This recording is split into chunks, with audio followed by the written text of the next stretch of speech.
यदि नालंदा भागेंगे तो पहले ही ये मैटर आ जाएगा। ओ आरसीपी जी डर गए। आईएएस बन करके आए हैं, लीडर तो हो नहीं सकते, मास लीडर हो नहीं सकते। आपने दुनिया में कभी देखा कोई आईएएस लीडर हुआ हो? सामाजिक और जातीय समीकरण नीतीश कुमार जी के साथ बैठती है। अभी सरकार में रह करके मैं उनको तब से जानता हूं जब बेनी प्रसाद वर्मा के साथ वो पीए थे। चोली दामन का संबंध रहा है। भगवान कहते थे, साहब कहते थे। नमस्कार, आप देख रहे हैं लाइव सीरीज और आपके साथ मैं हूं वसीम। बिहार में महागठबंधन की सरकार चल रही है, मंत्रिमंडल का विस्तार हो चुका है और आरसीपी सिंह अब भी सुर्खियां बटोर रहे हैं। बीजेपी ने कह दिया है कि आरसीपी सिंह जी आगे बढ़िए, सुपौल में हम आपके साथ हैं। हमारे साथ जाप सुप्रीमो पप्पू यादव हैं। पप्पू यादव जी, क्या सुपौल में आरसीपी सिंह का स्पेस है, आपको लगता है? देखिए, पहले तो पब्लिक स्पेस बहुत इम्पोर्टेंट होता है ना। मिथिला कोसी सीमांचल चारागाह नहीं ना है कि कोई कहीं से जाएंगे, हमेशा इस्तेमाल होता रहे मिथिला कोसी। जब देखिए कोई छपरा, कभी कोई नालंदा, कोई मध्य प्रदेश, तो अब नालंदा से चले जाएंगे। कोई मध्य प्रदेश से पहले भी नालंदा ही रहा है। तो कोसी सीमांचल, कभी अब किशनगंज में आप देख लीजिए कहाँ कहाँ से लोग चले जाते हैं। मधेपुरा अभी तक इस्तेमाल होता रहा है। मधेपुरा की दुर्गति क्यों हुई? ड्रॉप। अब सुपौल को भी आप ड्रॉपिंग बनाइएगा। सवाल क्या, उस इलाके में कोई लीडर नहीं है। कोई कहीं से चुनाव लड़ सकता है, स्वतंत्र है, उसमें कोई दिक्कत नहीं है। लेकिन जो बात, बबलू जी लीडर हैं, अब वो क्या बोलते हैं, वो उनकी पार्टी की, हम प्रवक्ता तो हैं नहीं। आरसीपी जी कहाँ से चुनाव लड़ेंगे, कहाँ से नहीं लड़ेंगे। तो यदि नालंदा भागेंगे तो पहले ही ये मैटर आ जाएगा। ओ आरसीपी जी डर गए, भाग गए, नालंदा छोड़ दिए, मैदान छोड़ दिए। अरे भाई, कोई अपना घर मैदान छोड़ता है? जो लड़ने वाला होगा कभी अपना घर नहीं छोड़ेगा। समझ गए ना। गोपालगंज लालू जी का घर था, कभी राघोपुर, कभी सोनपुर और कभी मधेपुरा। शरद यादव मध्य प्रदेश से हमेशा यहाँ आए। जौहर साहब कभी नालंदा, कभी कहीं। तो जौहर साहब एक बड़े लीडर हो गए, लेकिन एस्टेब्लिश लीडर नहीं हो पाए। मास लीडर थे लेकिन एस्टेब्लिश लीडर नहीं हो पाए। भारत की राजनीति में जातीय राजनीति, मराठी, गुजराती, लिंगायत, बोगलिंगायत, जदुरप्पा, देवगौड़ा। तो अब कर्नाटक को क्या बिहार के जाति से कम समझते हैं क्या आप? तो जो बात आप कह रहे हैं, तो पहले ही यदि मैदान छोड़ देंगे आरसीपी जी और चले जाएंगे कहीं और, तो पहले ही हार जाएंगे। आरसीपी सिंह कहते रहे कि जेडीयू के जो कार्यकर्ता हैं वो उनके साथ हैं और लगातार वो बिहार के तमाम क्षेत्रों जाते रहे हैं और बीजेपी भी साथ। आरसीपी जी तो खुद कहे हैं कि नीतीश कुमार जी बख्तियारपुर के हैं, नालंदा के हैं नहीं। तो अब आरसीपी जी खुदे नालंदा छोड़ के क्या एस्टेब्लिश कर देंगे कि सब कुछ मुख्यमंत्री जी का है? तो फिर वो लड़ेंगे कहाँ से? तो हमको उसमें कोई बहस नहीं है, लड़ने के लिए कोई कहीं लड़े। लेकिन कोसी सीमांचल हर परिस्थिति में, इस बात को आप लिख लीजिए कि वो हमेशा लीडर पैदा करता है, प्लीडर नहीं। कोई लीडर ही पैदा करेगा, स्टॉलवर्ड पर्सनैलिटी, बड़ा वीक पर्सनैलिटी। अब आप आरसीपी जी आईएएस बन करके आए हैं, लीडर तो हो नहीं सकते, मास लीडर हो नहीं सकते। आपने दुनिया में कभी देखा कोई आईएएस लीडर हुआ हो? जसवंत सिन्हा जी लीडर हो पाए? राष्ट्रपति के उम्मीदवार हुए, लेकिन पीएम के उम्मीदवार हुए, सीएम के उम्मीदवार हुए, वित्त मंत्री हो गए।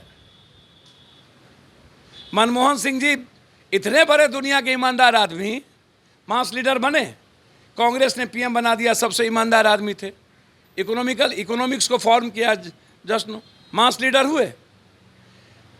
तो कोसी हमेशा लीडर को जन्म देती है, बड़े से बड़े लीडर। इंदिरा गांधी जी के विचारों, आप किसी को देखिए ना, चौधरी चरण सिंह, देवी लाल, इंदिरा गांधी जी, आप किसी को देखिएगा तो आपको पता चलेगा। बीजेपी के आरसीपी सिंह के साथ खड़े होने पे आपको नहीं लगता आरसीपी सिंह मजबूत होंगे? सर बहुत नेचुरल है, बीजेपी जिसके साथ खड़ी होगी वो कहीं ना कहीं मजबूत होगी। आप बीजेपी को आप क्या कहिएगा कि गायब खत्म। सामाजिक और जातीय समीकरण नीतीश कुमार जी के साथ बैठती है अभी, लेकिन वर्तमान में बीजेपी यदि छोटे छोटे टुकड़ों में किसी को लेके और उसके साथ खड़े हो जाती है, जातीय समीकरण का ही ना राजनीति में जाति छोटे छोटे टुकड़ों में। बीजेपी ने यूपी में क्या किया, जो पटेल को मंत्रिमंडल से निकाल दिया था उसको भी ले लिया, संजय निषाद को ले लिया, जबकि वहाँ पर मुख्यमंत्री और निषाद के बीच आर पार की दुश्मनी थी, मर्डर तक हुआ है, लिया ना। तो छोटी छोटी 10-20 करके पैकेट में अखिलेश ने क्या किया, प्रजापति, अब वो प्रजापति को आज लात मार रहे हैं, कल बीजेपी ले लेगी तो क्या होगा। तो जब छोटी छोटी टुकड़ों में सामाजिक समीकरण वाले लीडरशिप को बीजेपी भी लेगी और प्रोटेक्ट कर देगी तो बीजेपी भी मजबूत होगी और वो भी मजबूत होंगे। आप नज़रअंदाज कर नहीं कर सकते। आप चिराग जी को नज़रअंदाज कर दीजिए, निषाद को नज़रअंदाज कर दीजिए। निषाद कोई कुछ नहीं है, लेकिन एक बीजेपी हो या जदयू आरजेडी लीडर तो उनको बना ही दिया छोटा सा। अच्छा, 2024 का जो चुनाव होगा, बीजेपी क्या उन तमाम चेहरों को अपने पाले में लेने की कोशिश कर रही है जिससे कहीं ना कहीं जेडीयू को या राजद को नुकसान हो? अच्छा, एक बात आप समझिए, नीतीश कुमार का सोशल इंजीनियरिंग क्या है। एक पॉलिटिकल अकाउंटेबिलिटी नीतीश कुमार जी की बहुत बेहतर हो ना हो, फेस वैल्यू तो है उसकी, बस जब फेस वैल्यू है और 3-4% खुरमी और अत्यंत पिछड़ा को पकड़ के रखने का प्रयास, बीजेपी ने ही तो मौका दिया उनको अत्यंत पिछड़ों को पकड़ने का, और आज उसके बीच में लीडर है। तो यदि आप वहाँ लीडर हैं और चीज़ों को जोड़ दीजिएगा तो आज बीजेपी से बहुत ऊपर तो हैं ही। तो बीजेपी तो चाहेगी ही कि हम सामाजिक राजनीतिक, जातीय सामाजिक राजनीतिक गठजोड़ कहाँ से करें। और कोई भी पार्टी 2024 नरेंद्र भाई मोदी के लिए जीवन मरण का तो प्रश्न है ना, कि नहीं है। अब तो चुनाव 24 का ना है, अब तो बीच में कोई चुनाव नहीं है, तो अब तो पीएम का चुनाव है देश में। तो हर पार्टी अपनी सामाजिक जातीय राजनीति की गोलबंदी करेगी, तो उसमें हम किसी के प्रवक्ता हैं नहीं। लेकिन कोसी सीमांचल हमेशा लीडरशिप को, स्टॉलवर्ड लोगों को पैदा करती है। यूनुस सलीम, होम मिनिस्टर मुफ्ती मोहम्मद सईद, किशनगंज में एमजे अकबर, आप उठा के देखिए ना। अच्छा, आरसीपी सिंह के जरिए क्या बीजेपी 2024 के चुनाव में मास्टर स्ट्रोक खोलने की कोशिश करेगी या कर रही है? देखिए, एक बात आप समझिए, मैं किसी व्यक्ति के बारे में आलोचना नहीं करूंगा। राजनीति में परिस्थिति कब किसको हीरो बना दे, लेकिन उसके लिए वर्कर बनना पड़ेगा और लाठी गोली खाना पड़ेगा। और आपका चरित्र क्या कहता है कॉमन आदमी के लिए, आम आदमी, गरीब आदमी के लिए, ये इम्पोर्टेंट है। आरसीपी जी जितना सरकार में रह करके, मैं उनको तब से जानता हूं जब बेनी प्रसाद वर्मा के साथ वो पीए थे और हम समाजवादी पार्टी के अध्यक्ष थे, तब से लेकर के नीतीश कुमार जी के साथ चोली दामन का संबंध रहा है। भगवान कहते थे, साहब कहते थे। अब वो कितना हमलावर होंगे और उनके पास कौन कौन पेटारा,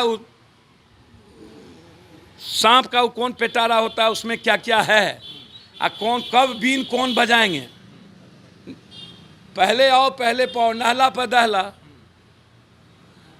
यदि केंद्र, ईडी, सीबीआई सब कुछ है, उसके पहले नीतीश जी हमला कर दिए और सबका को नंगा कर दिए हैं जितना चोर है, तब क्या बिगाड़िएगा।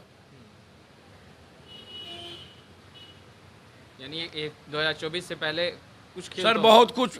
2024 आपको क्या लग रहा है इतना सेफ गेम है क्या? हैं? जितना सब माल कमाया है और बिहार को बर्बाद किया है, वो आपको क्या लगता है? कुछ यहाँ गिरा, कुछ वहाँ गिरा, कुछ इससे जाएंगे, कुछ उससे जाएंगे, जाना तय है। और अभी बिहार का विकास 2024 तक नहीं होगा। नाक रगड़ के मर जाइए, कुछ नहीं होगा सर। 4,64,000 मात्र नौकरी है, और 70,000 आप सिपाही में वैकेंसी है, और 2,60,000 मास्टर में है, और जितना टीचर है नियोजित में है, आप संविदा में हैं। और संविदा और नियोजित आप हटा नहीं सकते। 34,000 करोड़ रुपया आपको चाहिए, 24,000 करोड़ रुपया मात्र आपको आता है। 2 लाख कुछ का बजट है, और 2 लाख लगभग आप डेवलपमेंट से लेकर के अन्य चीज़ों में आपके पास कुछ नहीं है। केंद्र यदि आपको बंद कर दिया तो ये 34,000 करोड़ कहाँ से लाइएगा? 50,000 करोड़ रुपया तो आपको तनख्वाह में लगता है। नहीं, नीतीश कुमार जी जो कह रहे हैं कि 10 लाख तो सरकारी नौकरियां अरे देंगे भैया, देंगे फैक्ट्री और है। 10 लाख अवसर पैदा करेंगे युवाओं को। 2,64,000 है, ये है नौकरी में वैकेंसी। नहीं तो नीतीश कुमार क्या जुमलेबाजी कर रहे हैं? है, अब हम झूठो फूस बोले, वो कह रहे हैं रोजगार देंगे, नौकरी कहाँ से देंगे? तो जंगल में मोर नाचा किसने देखा? वो बोले 2 करोड़ देंगे, 0.33% भी नहीं हुआ। 22 करोड़ एप्लीकेशन आया, 7,13,000 भी नौकरी नहीं मिली। अब वित्त विभाग नीतीश जी के ना पास है, तो नौकरिया वाला फाइल तो नीतीश जी के ना पास जाएगा, वित्त विभाग के पास। तो वित्त होइहन तब ना दस्तखत करिहन। अरे वाह। चलिए, पंजाब सुप्रीमो पप्पू यादव ने स्पष्ट कर दिया है कि 2024 से पहले बहुत कुछ बिहार में देखने को मिलेगा, और वो तमाम तस्वीरें हम लगातार अपडेट करते रहेंगे। कैमरा पर्सन गुड्डू के साथ मैं वसीम, लाइव सिटीज़ पटना।